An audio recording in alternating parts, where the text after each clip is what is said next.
Hi, lovely people. How are you today? My name is Dreya. I'm with Platinum Black Services, and today I just wanted to go over a quick tip on naming your corporation the right way. So, just in case you are in this part of your journey in starting a business, I just want to help you kind of go through this little hump because if you do not name your corporation the right way, you can face the state rejecting your articles of incorporation and then you'll have to start that process all over again. So I want to save you some time in doing this step the right way. And I have a client right now who is starting a business now. They don't want to go back to work. I don't blame them.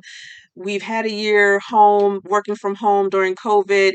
And, the new norm is starting to set in where a lot of people just want to work for themselves. They don't want to go back to an office and work for an employee and punch a clock in. Who can blame them? I'm one of them. So let's jump right into it.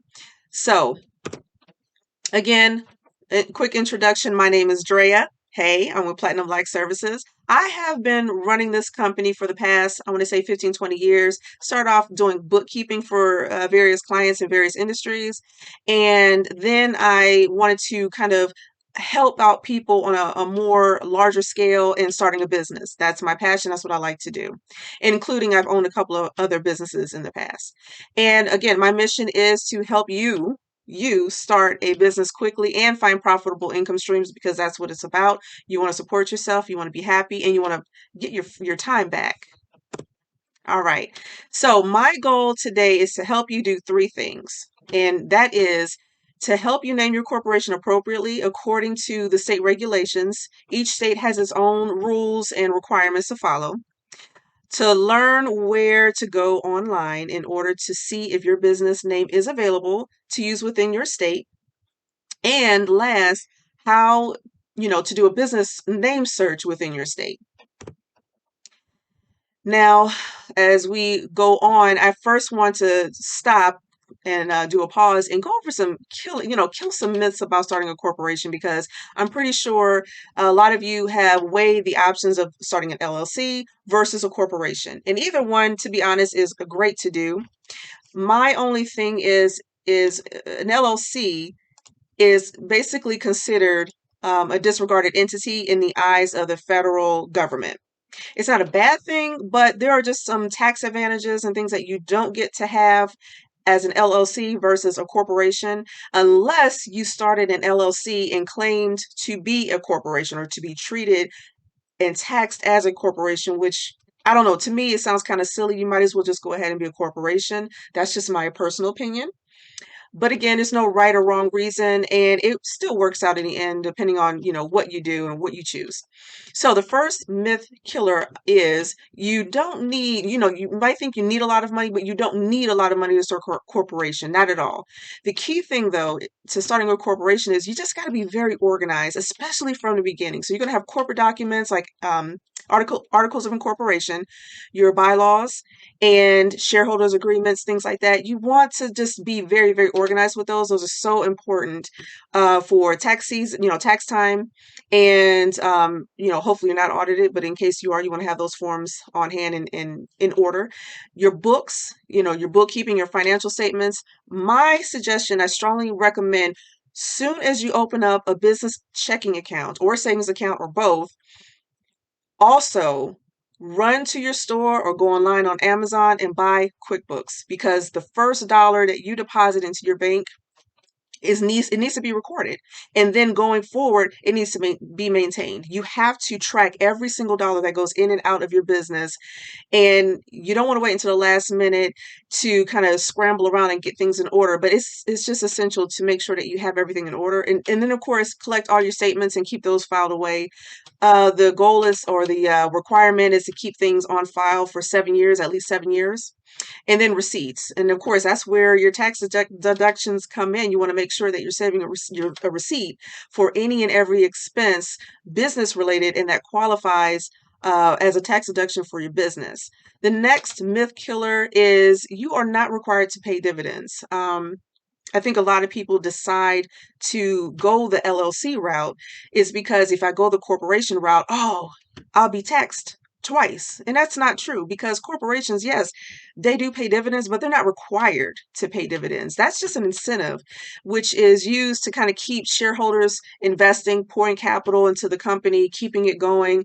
And by that time, if you're looking to pay dividends, by then you should have a really good CPA or CPA firm that's helping you through that process and knowing, how to be taxed and how to, get some benefits and kind of save you on that. And then the last myth killer is, oh, you have to be this, you shouldn't start a corporation unless you're, at the level of a Fortune 500 company. Again, that's not true. Every Fortune 500 company is doing the exact same thing that you're doing when you're starting your corporation. Don't let that intimidate you because you don't have to be a big name, a big brand right off, from jump. Even the founder of Apple started in his garage. So you don't have to, be on the same level as the big boys. You just need to start. And, the only difference is that they've been a corporation a lot longer. That's it. Okay, so general naming requirements for corporations, and this is just general across the board for any state in the United States.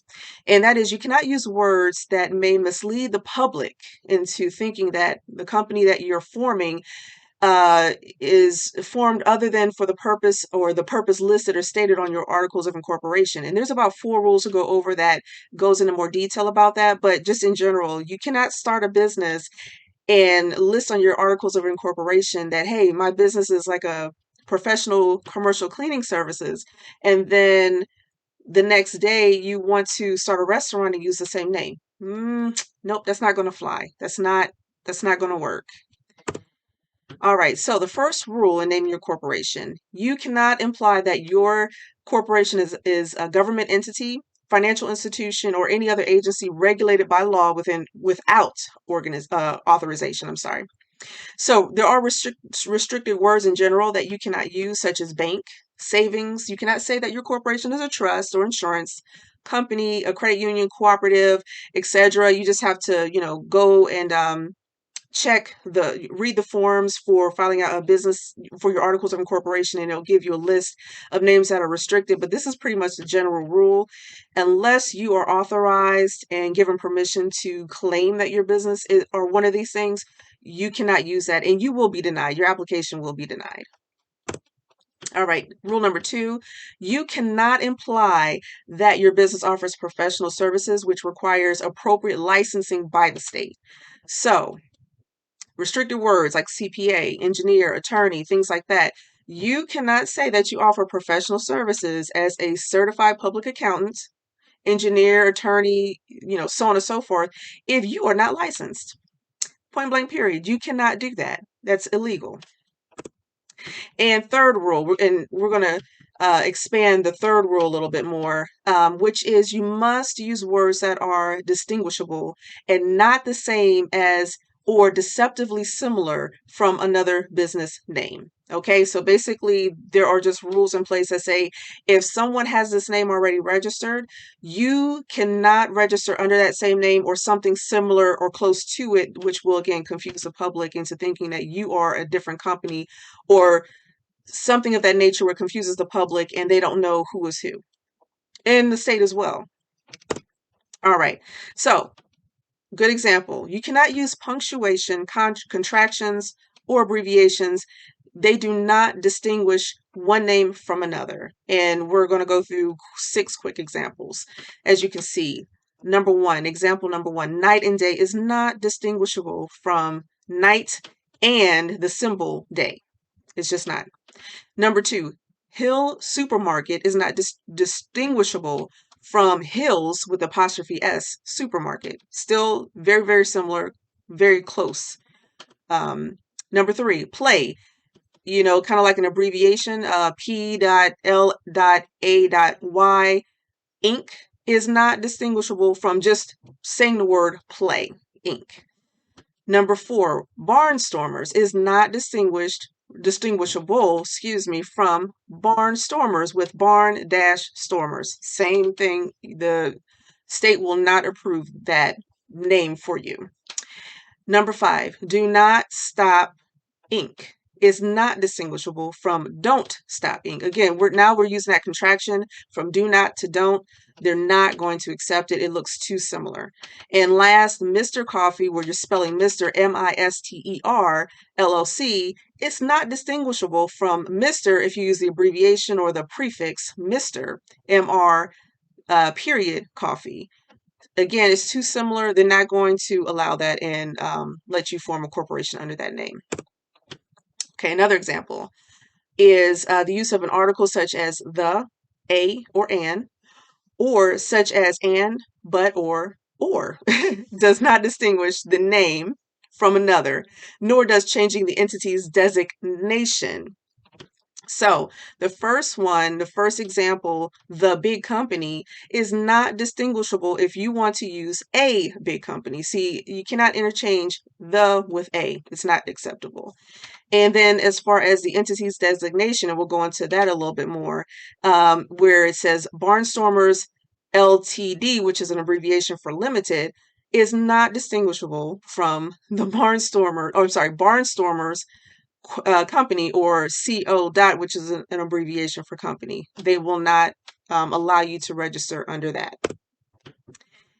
All right, so what can be used to distinguish the name? So numbers. So numbers within a name can be used to distinguish one name from another if the number is formatted differently in each name, along with adding more letters. So following example, number 1, Roman Investments 2, which is of course the Roman numeral, II, or 2, is distinguishable from if you use Roman investments and then the number 2, and investments 2 if you spell out the word 2. So they look at that as, different enough, distinguishable enough to say, okay, we can have 2 or more companies be registered in the state, with that being the differentiator.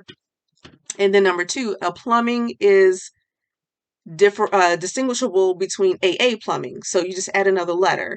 Again, another example with the third example is ABC is distinguishable from AABC, ABBC, ABCC, ABCD, and AABBCC. They're all distinguishable from one another, and the state will allow you to register under those names. And also, reversing words or using a variation of the spelling can also be used to distinguish one name from another. So first example, energy first. You flip those or reverse or flip those words around, it will be distinguishable from first energy. And then if you kind of do a variation of spelling again, quickie, Quickie, Mart, is distinguishable from a different way of spelling quickie. So you just remove the QU and you add QWIKEE Mart, Quickie Mart, or another way of spelling Quickie Mart, and that is acceptable. All right, we're still on rule number 3, and just to wrap that up, a foreign language. If you use a foreign language name, that will not conflict with the English translation. It usually does not. For example, la flor, meaning the flower, when translated into English, that's fine. So you have one language that says the floor as la flor, and it can be registered and acceptable within the state because it's not the exact same word or spelling as the flower. And then just bottom line, at the end of the day, unacceptable words across all states will not be accepted and allow you to register your company. So if any name contains profanity or words or phrases that are generally considered a slur against an ethnic group, religion, gender, or hereditary, it is considered unacceptable right out the gate.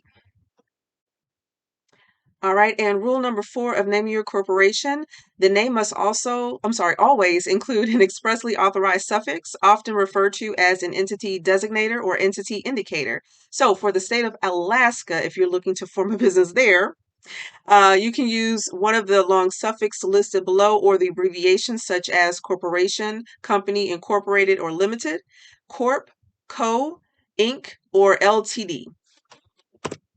Now on to the good stuff. We're going to switch screens in a short minute, and we're going to go to the website to search for business name availability at the Alaska Secretary of State website, and I'll show you that process and how to find the name and see if your name is the name is available or not. All right, so now we're on to the fun part. So I opened up my browser and I went to e-secretaryofstate.com. And this is a great reference because it lists all of the states and the different links with the sites that you can go to form your corporation and to do a business name search. So right now we're looking for the state of Alaska. So down here, I'm going to click on the link for entity search. A new window's popped up, and right here is where you want to do a search to see if the business name is available. So we'll go ahead, we'll skip over the entity number and click in the box for entity name. And we're going to select, for this example, Bob Ann. And for some reason, no matter what state you do a business search in, there's always a business name with the word or name Bob in it. So this is a great example. So go ahead and select that. We'll leave these as is, as the default, and click on search.